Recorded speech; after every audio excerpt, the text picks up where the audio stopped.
Lumang passport lang dati ang kailangan para makapag-renew ng pasaporte. Pero ngayon, baka kailangan daw ulit magdala ng birth certificate ng ilang aplikante.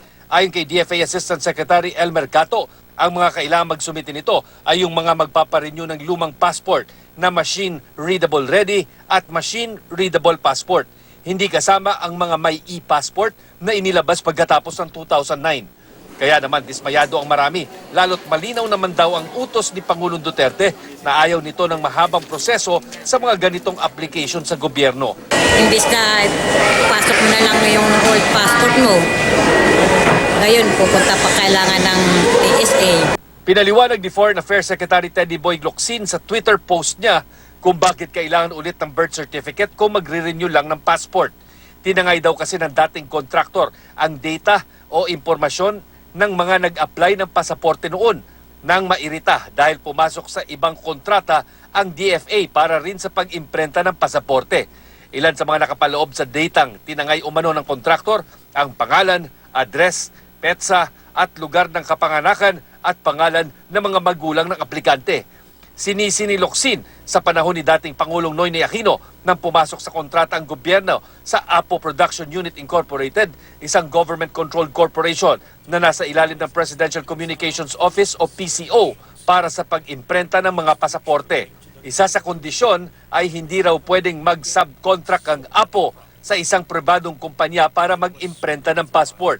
Pero nag-subcontract pa rin daw ang Apo nang kinuha nito ang United Graphic Expression Corp o UGEC. Sabi ni dating DFA Secretary Perfecto Yasay Jr., alam daw niya ito nang maupo siya pero pinili niyang huwag na questionin dahil mas lalala pa ang problema sa mabagal na pag-issue ng passport noon. Illegal nga raw ito at paglabag sa batas ang ginawa raw ng Apo. Pero naniniwala si Yasay na walang tinangay o ninakaw na data ang dating French contractor na Overture tulad ng sinasabi ni Locsin. Sabi ni Yasay, lahat daw ng mga impormasyong ito ay nasa DFA na naipasa na sa Apo.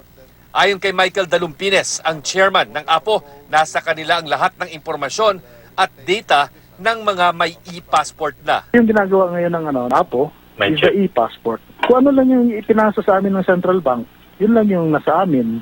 Nilinaw din ni Dalumpines, kinuha raw nila ang serbisyo ng UGEC para tulungan sila sa funding at pagbili ng ilang supplies, hindi para sa pag-imprenta ng pasaporte tulad ng alegasyon. Ang Apo naman talaga ang nagpiprint ng passport, hindi yung aming joint venture partner. Inutos na ng palasyo sa National Privacy Commission na imbestigahan ang alegasyon ni Locsin dahil pag-aari raw ng gobyerno ang data at impormasyon na ito, pwede raw itong ipabalik sa DFA. Meron kami mga requests to give us documents.